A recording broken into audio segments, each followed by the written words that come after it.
미국의 영향력이 급격하게 약화되는 시점이고 어쩌면 시대적 부름에 트럼프라는 사람이 대통령으로서는 올라왔다고 봐요. 이제는 미국하고 중국은 협상을 통해 해결할 수 있는 건 별로 없다. 무조건 첨단 기술력을 갖고 가야 된다. 중국의 모든 정책은 성장이 아니에요. 성장은 지금 생각도 못하고 그러니까 큰 시스템 리스크가 안 터지게 하는 거예요. 깊은 그림이 있다고 저는 봐요. 근데 그 영향을 일론 머스크 영향이 엄청 큰 것 같아요. 둘이 만나서 무슨 얘기하겠어요. 가설이죠. 만약에 비트코인이 다 중국이 장악한다고 생각해봐요. 그러면 미국한테는 그게 테러버한 거죠. 완전 이거 상상 못하는 일인 거죠. 이거 중국 완전 미국에 두려워할 이유도 없는 거예요. 황금의 시가총액이 지금 한 17조 달러 돼요. 비트코인이 저는 정확하게 금의 시가총액 넘어간다고 봐요. 100만 달러 간다는 얘기예요. 교수님 말씀대로라면 지금 이거 집 팔아서라도 사야지 이거는 비트코인을. 아니 그런 얘기하면 안 되는 이유가 올라간 데서 돈 버는 게 아니에요. 그러면요.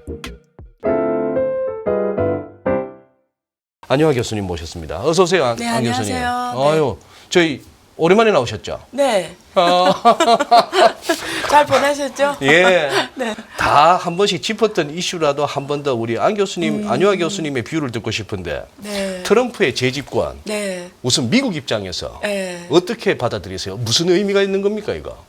일단은 저는 그러니까 크게 얘기하면 좀 우리가 시간 축을 뭐 한 20년, 50년 좀 이렇게 긴 시간 축을 하면 저는 지금 트럼프 이전과 이후로 미국의 역사가 갈릴 정도로 가장 지금 분기점에 있다. 미국 Before 트럼프, Before, 네, After 예를 들면 트럼프. 우리가 50년 후에 다시 오늘 이 시점을 보면은 아하. 하나의 분기점이라고 말할 거다. 그럼 어떤 분기점이냐?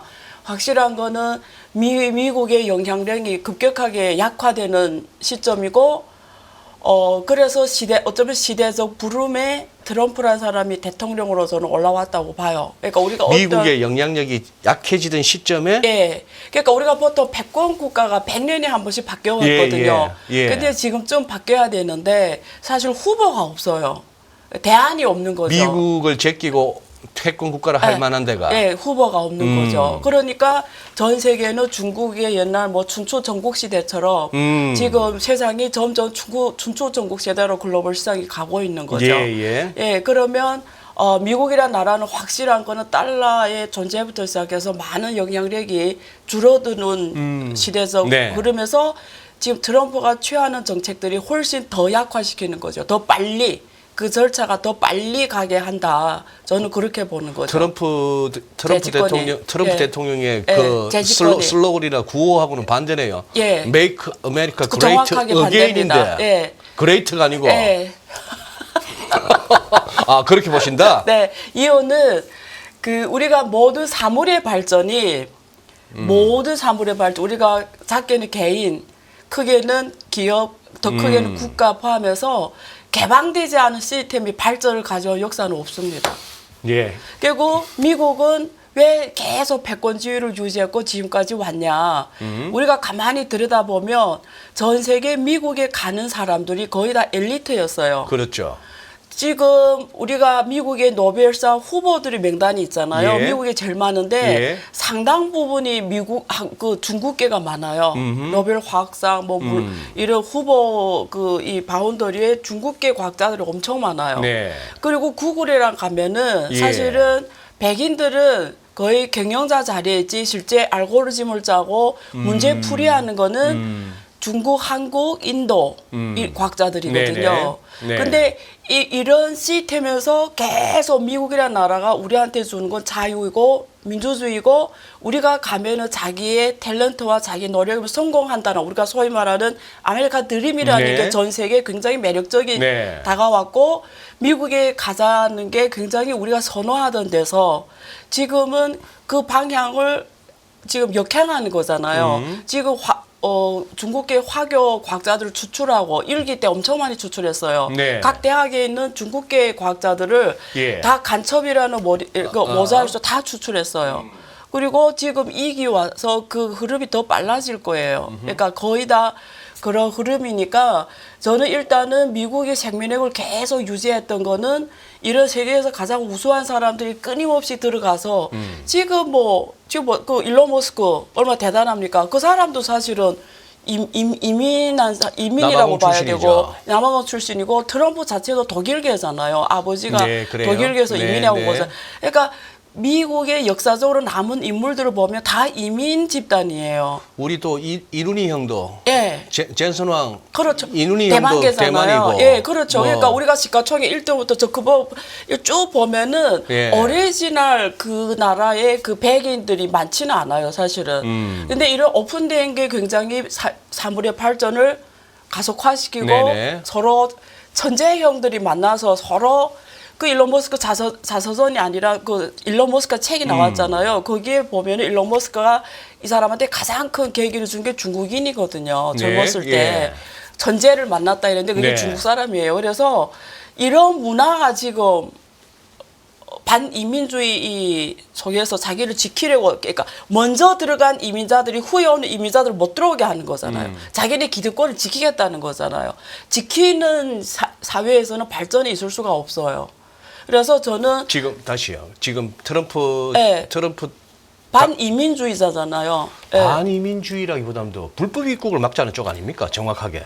불법 입국을 막는 게 슬로건인데 사실은 이민에 대해서 티오를 계속 줄여가는 거죠. 그리고 옛날에 바이든 때 이민이 굉장히 쉬웠으면 저 같은 경우도 똑같은 문제가 있는 거죠. 예를 들면 제가 이민을 가겠다 이러면 굉장히 쉽다가 지금 굉장히 어려워지는 거죠. 난이도가 높아지는 거죠.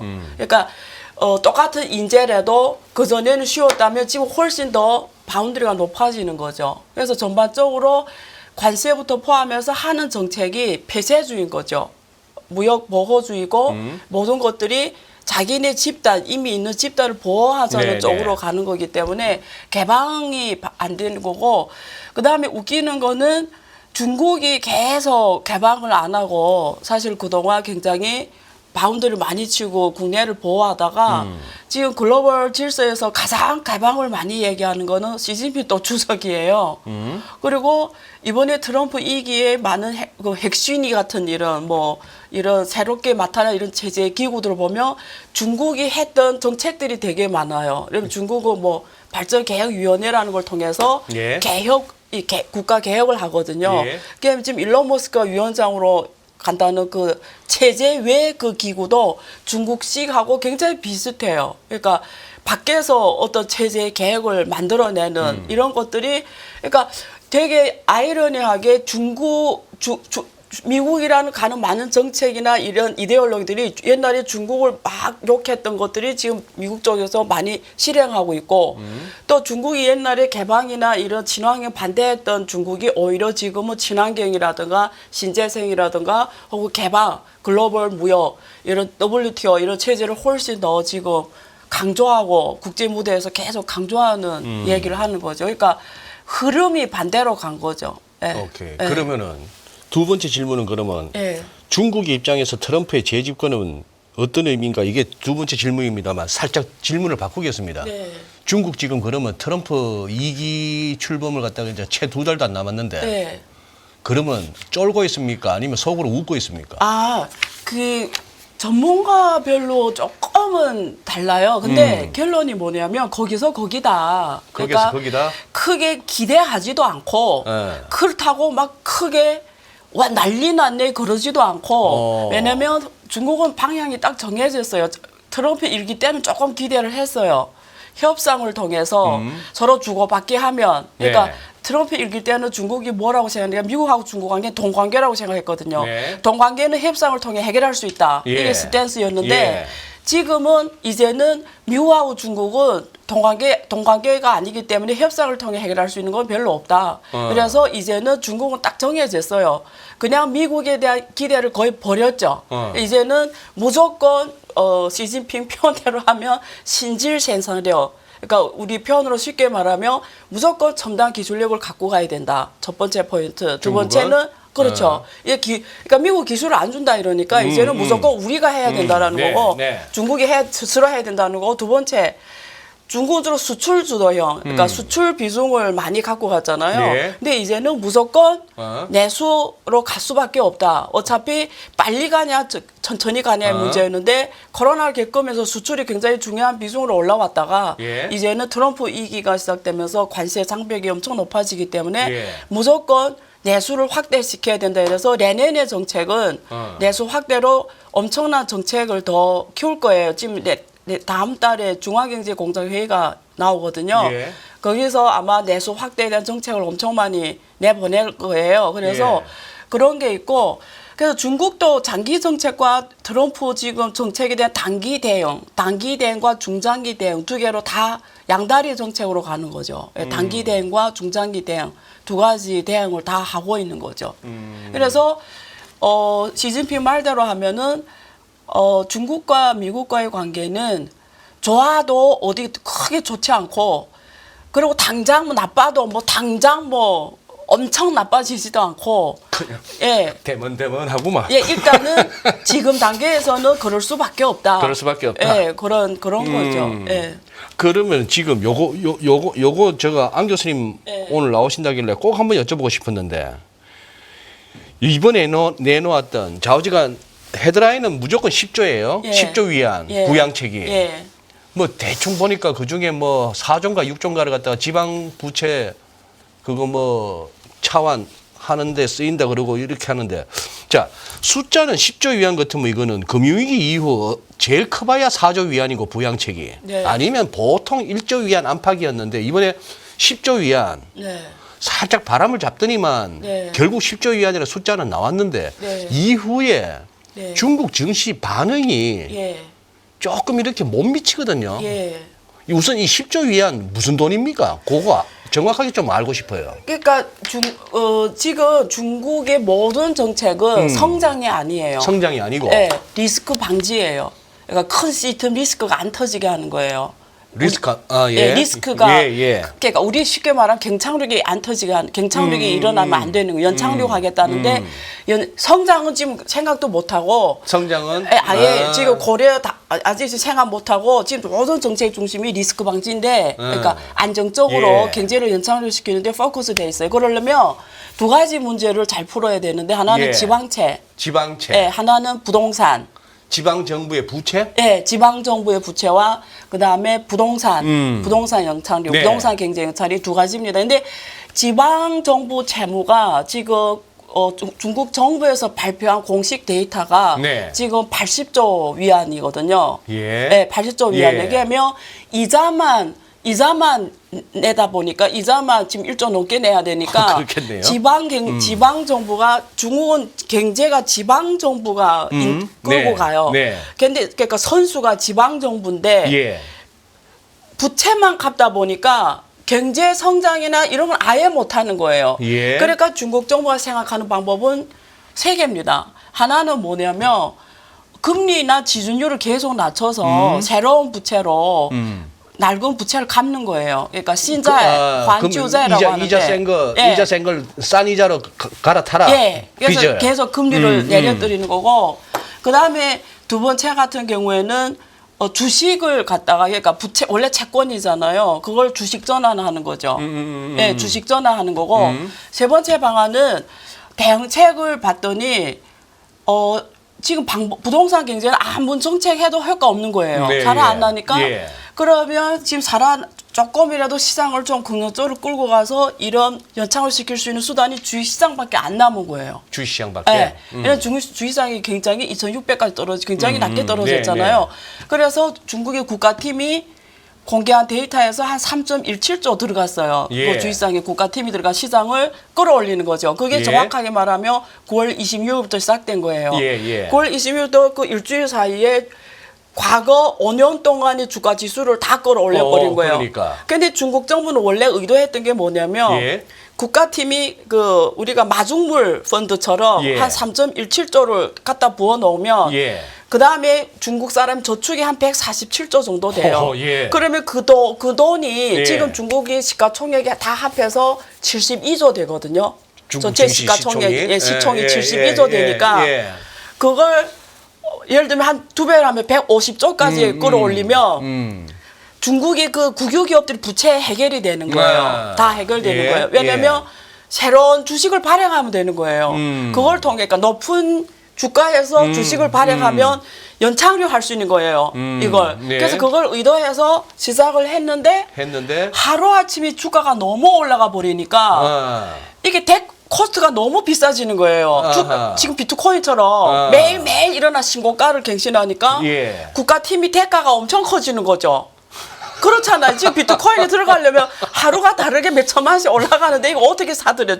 중국 주식이 그랬다는 거예요. 그 일주일 사이. 그러니까 야 이건 아니다. 왜냐하면 중국이 의도한 거는 이런 행동을 통해서 외자가 들어오고 중국 주식시장에 그리고 개인의 자금이 들어와서 유동성을 받쳐주면서 이렇게 스무스하게 올라간 주식시장을 통해서 이걸 실현하려고 했는데 하루아침에 푹 이렇게 올라가 버리니까 아니 글쎄 뭐 항생이 17,000 하던 놈이 네. 23,000을 가버렸으니까. 네, 그러니까 이게 들어오는 사람들이 들어오고 싶어도 못 들어오는 거죠. 그러니까 이거는 아니다 하고 조정에 들어갔죠. 조정 들어갔죠. 예, 예. 그러니까 지금 상황에서 확실한 거는 제가 읽었을 때는 중국 정부가 지금 해결할 수 있는 방안이 이제 말씀대로 앞에 그 세 개인데 유일하게 지금 그나마 제가 생각할 때는 그나마 주식시장밖에 안 남았다고 저는 생각해요. 중국 주식시장이 정부 차원에서 해결할 수 다른 방법이 다 안 통해요. 예. 지수율 인하해봤자 예. 돈이 뭐 한 5천억 1조 위안이 불려봤자 그게 그냥 은행 안에 있어요. 왜 그러냐면 지금도 대출을 못 해줘서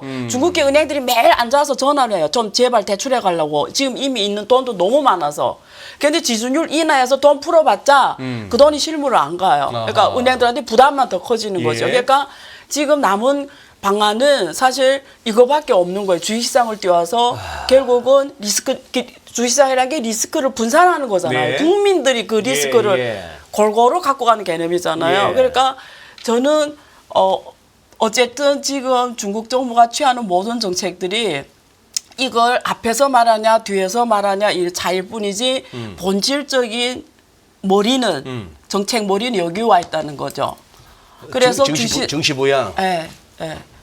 그래서 지금 그러려면 맨날 그 외국 IB들이 말하는 그 정부 부채 문제, 예. 부동산 문제가 그래도 어느 정도 좀 뭐, 글쎄. 예, 좀 이렇게 좀 그래도 뭐 포스트하게 골드만삭스가 제일 맨날 중요한 말을 하는데 골드만삭스 같은 이런 기관에서 지방 부채 지금 해결하기 위해서 뭐 어쩌고 있다 뭐 이런 말만 해서도 외자들이나 개인 투자자들이 그 증시를 들어간단 말이에요. 들어가는데. 그러니까 그런 이게 뭐라 이런 싸움이라고 해야 되나 아니면 눈치 게임이라고 해야 되나 그 단계죠 지금. 그 단계다. 예, 예. 그 말씀은 조금 예. 이렇게 조정이 조금 더 이루어지든지 하다못해 옆으로 좀 이렇게 깨작깨작거리고 있으면은 그렇죠. 그래서 단기로 봤을 때 우리가 주식 투자라는 게 사실 머리 버핏 법칙대로 하면은 굉장히 이렇게 가치주를 잘 골라가지고 이렇게 길게 투자하는 게 가치주 투자인데 네네. 사실 중국은 가치주 투자라보다 오히려 이런 정부와의 게임을 잘하면 단기는 우리가 1년 이내를 말합니다. 1년 이내 기회가 한복화 오는 거죠. 한복화 온다. 예, 예. 그래요. 근데 어쨌거나 지금 안 교수님 보시기에는 지금 시진핑 주석이 이제 벌써 세 번째 예. 그거 아닙니까? 예. 이분 임기가 의미가 있습니까? 없죠. 그냥 푸틴처럼요. 푸틴처럼. 뭐 시진핑 주석의 예, 푸틴처럼. 그 뭡니까 이거? 근데 그런 게 있어요.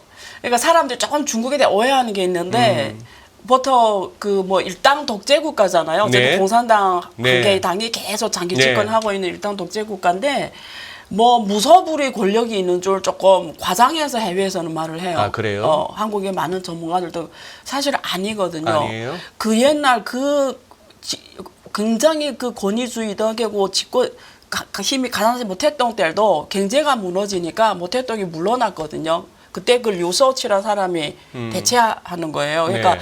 아무리 대단한 독재 뭐 이런 권위 뭐 이런 정권도 경제를 뭐 해결하면 똑같이 물러납니다. 그렇죠. 결국은 그랬죠.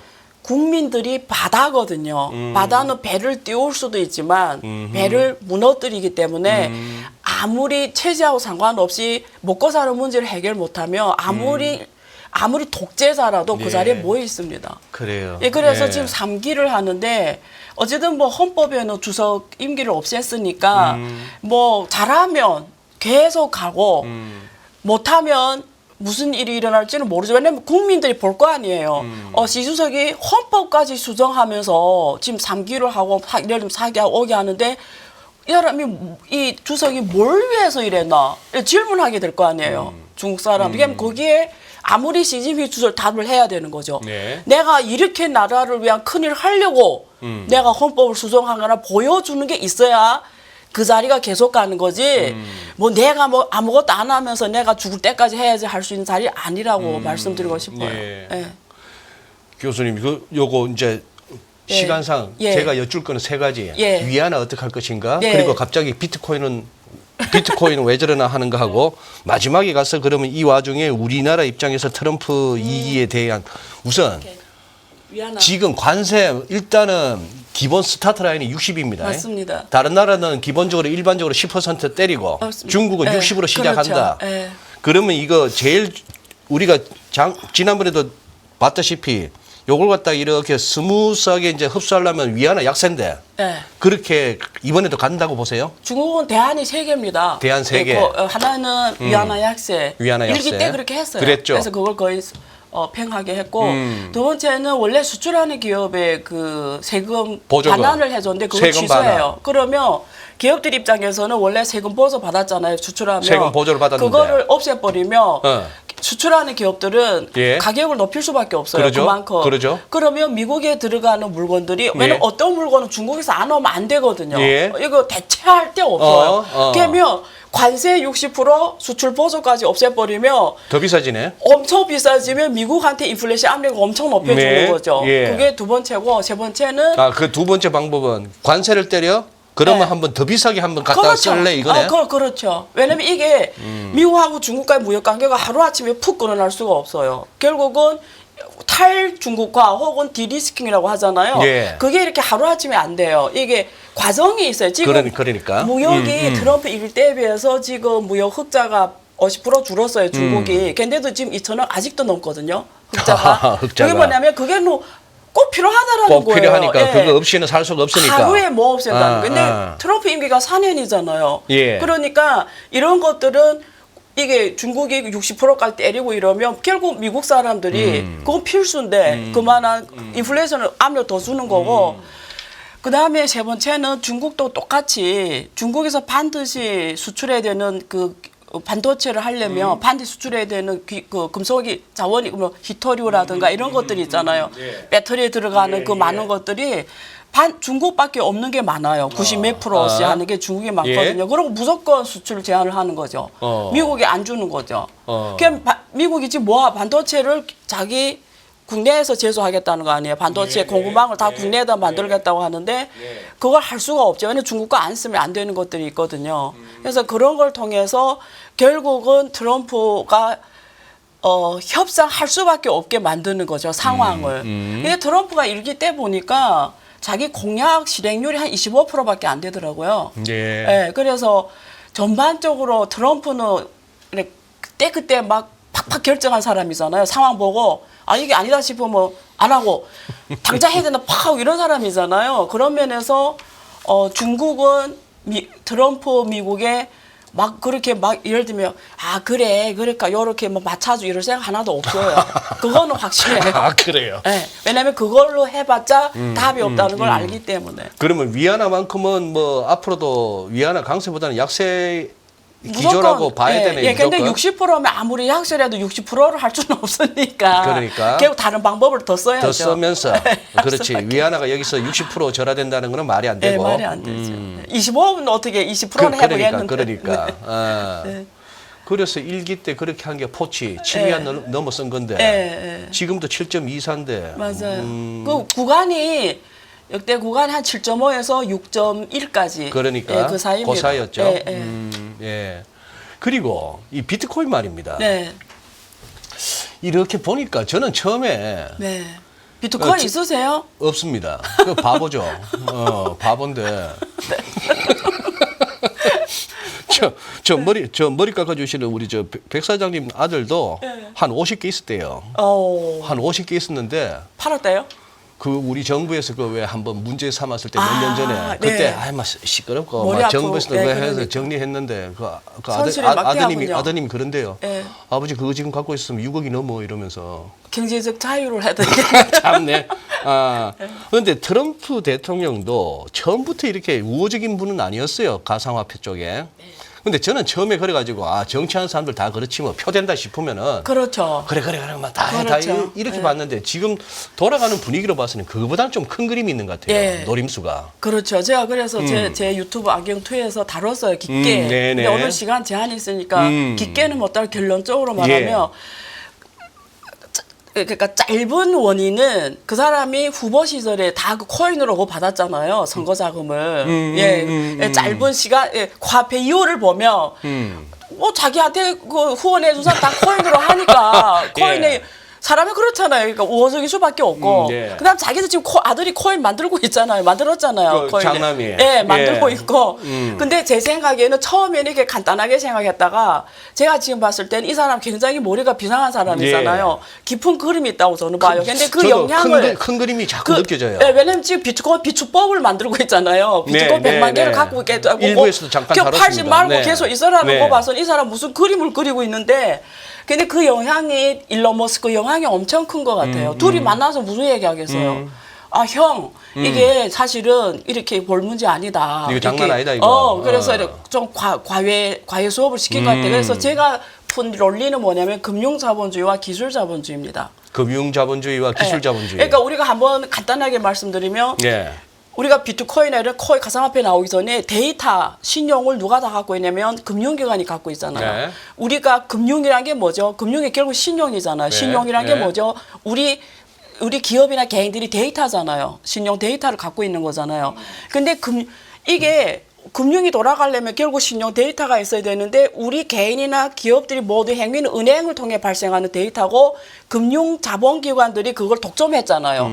근데 전 세계에 사실은 그리고 다른 기관들이 그 데이터를 가진 기관들이 없었어요.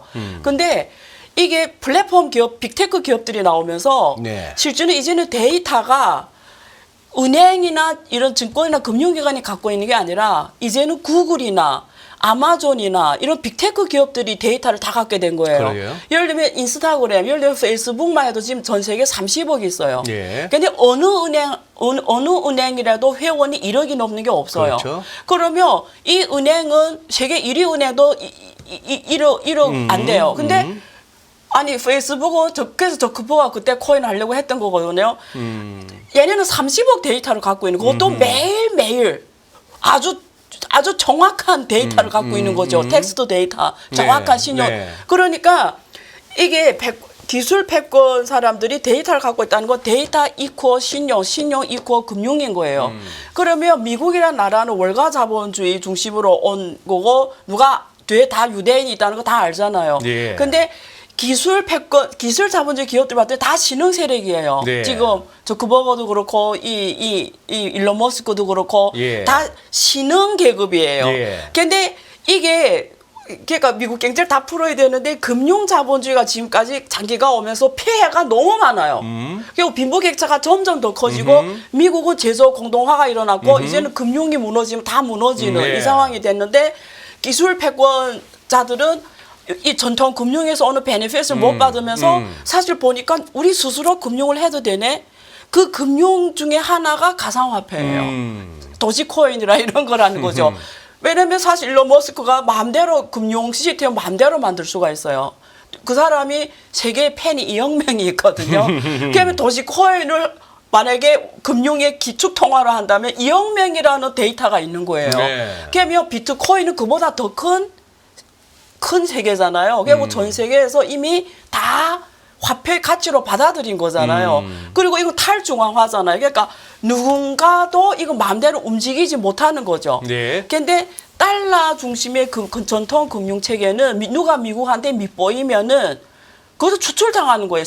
전통 금융 추출당하는 거예요. 그게 누구예요? 러시아, 이란. 그러니까 글로벌 금융 질서가 달러 중심으로 돼 있는데 만약에 미국한테 밑보이면 달러라는 거는 국가주의인 거죠. 자국 내 우선주의인데 누가 미국의 이익에 반하는 행동하면 다른 나라들은 여기서 추출당하는 거죠. 근데 비트코인은 이럴 리스크가 없다라는 거죠. 왜? 어떻게 보면 주인이 없는 거죠.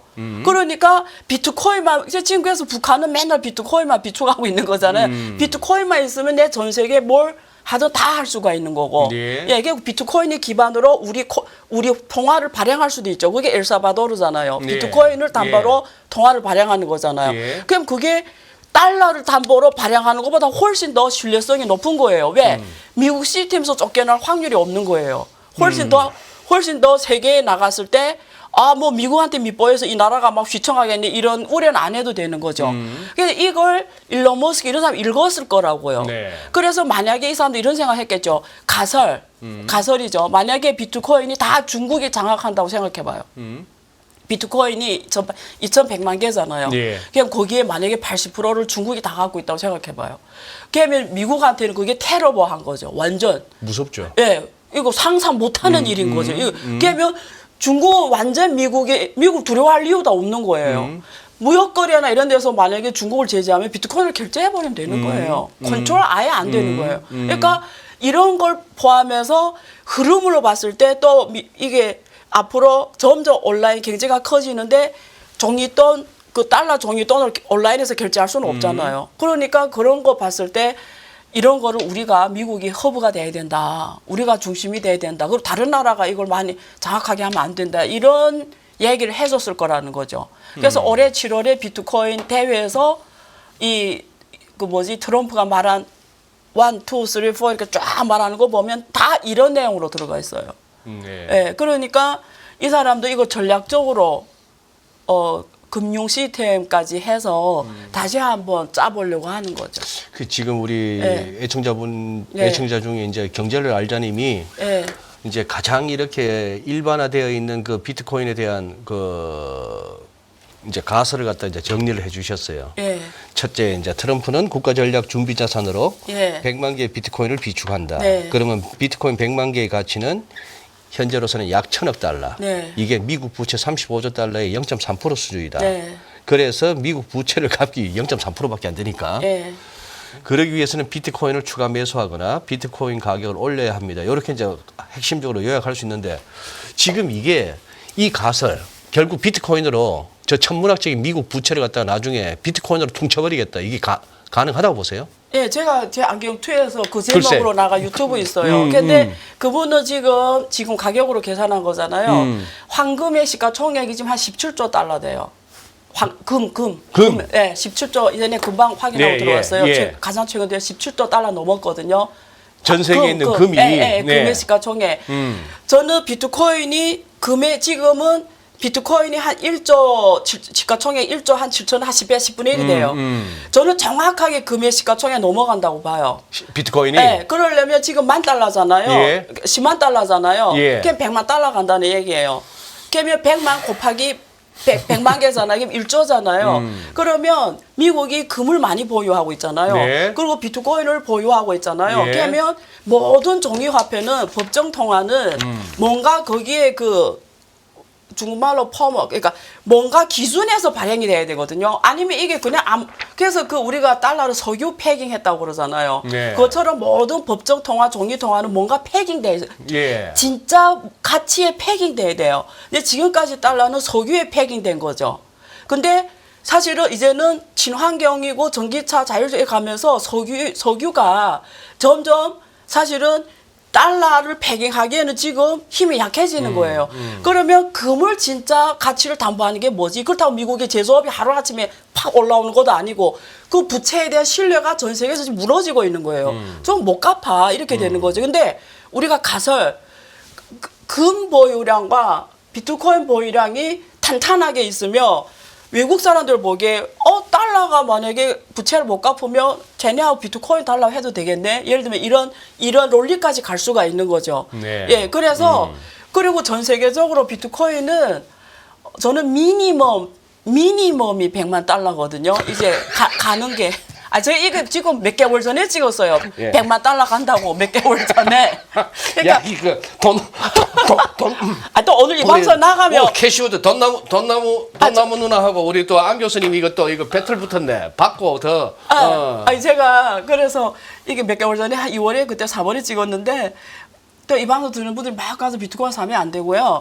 제 논리를 좀 설명해 줘요. 그러니까 달러라는 게 우리가 이렇게 쉽게 말하면 달러 중심으로 살아왔는데 세상을 예. 이제 달러가 무너지고 있다. 네. 그럼 새로 뭔가가 받쳐줘야 된다 이 세상을. 네. 그게 뭐냐? 이 네. 질문에 지금 답하고 있는 거예요. 예.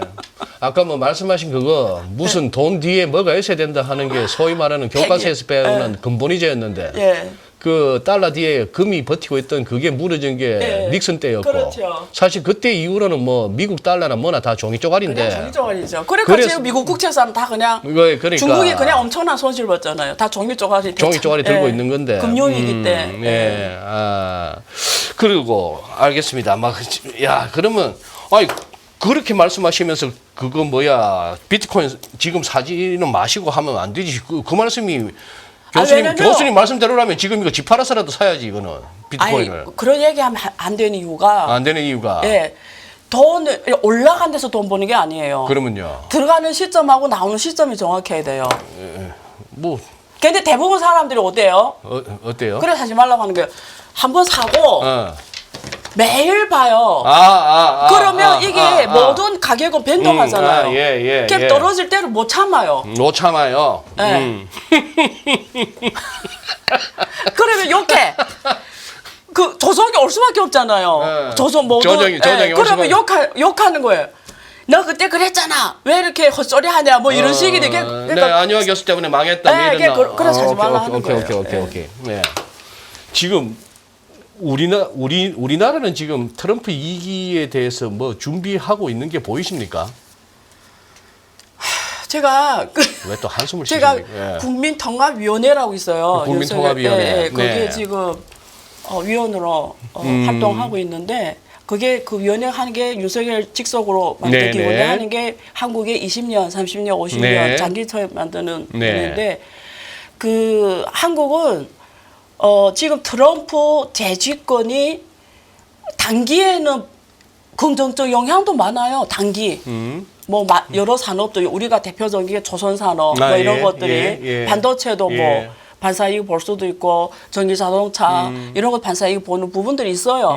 근데 환율이나 이런 면에서는 리스크가 워낙 환율이 워낙 변동성이 근데 더 커지겠죠. 네. 글로벌 경제 불확성이 더 커지니까. 예. 그래서 인플레이션 압력도 굉장히 앞으로 커져가기 때문에 한국 국내는 내수가 작은 상황에서 지금 미국에 고관세를 해버리면 한국 기업들이 미국에 갈 수밖에 없거든요. 예. 미국 시장이 중요하니까. 예. 그냥 미국 시장에 가서 다 생산한단 말이에요. 네. 그럼 한국에 있는 일자리는 어떻게 하냐 이거죠. 저는 그러니까. 대기업은 문제 없다고 봐요. 왜냐면 대기업은 그만한 실력이 되고 그 나라가 하면 되고. 근데 문제는 그게 한국에 있는 국민들한테 무슨 의미냐 이거죠. 그래서 왜냐면 메이드 인 코리아가 돼야 우리 고급 일자리가 많아지면서 그러니까. 이렇게 경제가 내수도 키울 수 예, 있잖아요. 예. 한국이 워낙 내수 약한데 예. 더 내수 공동화가 일어날 수가 있는 거죠. 예. 이런 고관세 무역 보호주의 예. 무역 장벽 하에서. 그러면 여기에 대한 대안이 뭐냐 이거죠. 특히 요즘 청년 애들이 일자리가 없잖아요. 예. 지금 예. 성장이 안 보이고 예. 지금까지는 한국 경제가 이렇게 왜냐면 이게 정보통신기술이 50년대부터 나오기 위해서 70년대 지금 한 50년 지났거든요. 예. 그래서 고성장 이렇게 해왔어요. 그래서 예. 한국은 수출주에 같이 기업들이 고성장 해왔어요. 그래서 우리가 성장주라고 하잖아요. 근데 이렇게 오다가 정확하게 2013년부터 성장이 글로벌적으로 세계 경제 성장이 멈추기 시작합니다. 왜 그러냐면 정보통신 기술에 의한 경제의 성장이 이제는 예를 들면 쉽게 말하면 이런 거예요. 스마트폰이 이제 살 사람 다 샀다라는 거예요. 네. 그러니까 이게 새로운 수요를 뭐 이끌어내는 거예요. 그러면 이게 산업이 요즘 쇠퇴길로 가거든요. 예. 그럼 거기에 따라서 기업들이 이제는 무슨 싸움 할 수밖에 없냐 가격 싸움밖에 안 돼요. 왜냐하면 산업이 비즈니스가 안 커지기 때문에 이제는 비즈니스가 줄어드는 상황에서 기업 수는 그대로 있잖아요. 그러니까 가격 싸움밖에 못하니까 예. 마진율이 점점 줄어들면서 예. 니 주고 내 주고 이렇게밖에 안 되는 상황이 지금 계속 이루어지고 있고 점점 예. 더 내년에는 더 심해질 거고 예. 힘들어지는 거죠. 예. 근데 이런 상황에서 미국이 고관세까지 하면은 예. 대기업들이 다 미국과 생산하고 하면은 예. 자기 국내 성장은 중국처럼 14억 인구도 있는 것도 아니고 예. 자 국내 경제는 뭐에 의존해서 성장해야지? 이건 엄청 심각한 그리고 지금 인공지능이 들어와줬잖아요. 그럼 인공지능이 또 사람의 지식인들이 일자리를 대체하는 게 지금 AI예요. 그러면 이제는 중산층이었던 화이트 칼라들까지도 일자리가 밀려나잖아요. 네. 자, 이 상황에서 블루 칼라, 화이트 칼라, 이 중산층까지 다 하려면 대안이 뭐지? 대안이 뭐냐 이거죠. 교수님은 대중교통 별로 이용 안 하시죠? 네, 전 택지 탑니다. 그러시겠지. 근데 전철 타고 무슨 좌석을 타든 뭐 마을버스를 타든 이렇게 대중교통 이용해보고 하면은 네. 아 갈수록 위기의식 느껴집니다. 어떻게 느껴져요? 네. 젊은 사람들이 안 보여요. 그 지하철에서요? 지하철도 그렇고 어디도 그렇고 확실하게 변화가 확실하게 느껴집니다. 크게 느껴져요. 크게 느껴져요. 그런 상황이라서 이런 부분인데 그래요. 지금 그러면은 자 이게 오늘 시간이 그렇다. 오늘 사실 질문들이 굉장히 깊은 질문인데 깊은 풀 질문인데 수가 풀 없어요. 수가 없고 예. 지금 이걸 갖다가 시간적으로 풀 수가 없는데 아까 예. 교수님 그 채널에 들어가서 공부할게요. 뭐라고요? 예. 안유화 경제 투자론. 안유화 경제 투자로. 예, 거기 하면 1시간씩 제가 깊게 그것을 깊게. 예. 알겠습니다. 네. 그렇게 하고 저기 저 뭡니까 지금 저 한 돈 1,000만 원 있으시면은 예. 나스닥 가실랍니까? 우리 한국에다가 넣으실랍니까? 그거 좋은 주식. 질문이에요. 예. 저는 그러니까 이것도 항상 우리가 잘 아시겠지만 예. 기간이 중요하잖아요. 타이밍. 투자 기간이 네, 1년으로 할 거냐, 5년, 10년으로 할 거냐. 네. 자, 길게 하려면 미국 주식 무조건 갖고 있어야 길게 되고. 할 거면. 예. 근데 단기에 뭔가 좀 재미를 볼 거면 저는 실제는 중국 주식, 한국 주식 좋다고 생각해요. 굉장히 좋은 주식들이 낮은 가격이에요. 저렴하다. 네. 현재. 네. 그래서 저는 사실은 저는 이미 중국 주식 그 난리 나기 전에 9월 초에 많이 샀어요. 많이 사셨어요? 예. 왜냐면 우리가 누가 봐도 예를 들면 비아디하고 테슬라 비교하면 있잖아요. 예. 거의 그러니까 시가총액 비교하면 비아디가 8천억이잖아요. 그것도 달러로. 근데 중국의 비아디는 위안화로 8천억이에요. 그럼 거의 5분의 1, 6분의 1 찬 거예요. 근데 그게 그렇게 차이 날 일이 아니잖아요. 그러니까요. 사실은. 예. 이런 괜찮은 그렇다고 또 비아디 또 다 사면 안 되고 제가 논리를 말해주는 거예요. 그러니까. 그래, 비아디 세계적인 기업인데 둘이 이렇게 차이 나는 일이에요. 비아디가 사실 지금 막 초과하고 있는데 그러니까 이런 논리가 있다. 오케이. 예, 그런 말입니다. 알겠습니다. 예, 그래요. 네. 아이고, 언제나 시원시원한 우리 안유화 교수님. 예, 오늘도 시간 내주셔서 고맙습니다. 네, 감사합니다. 네.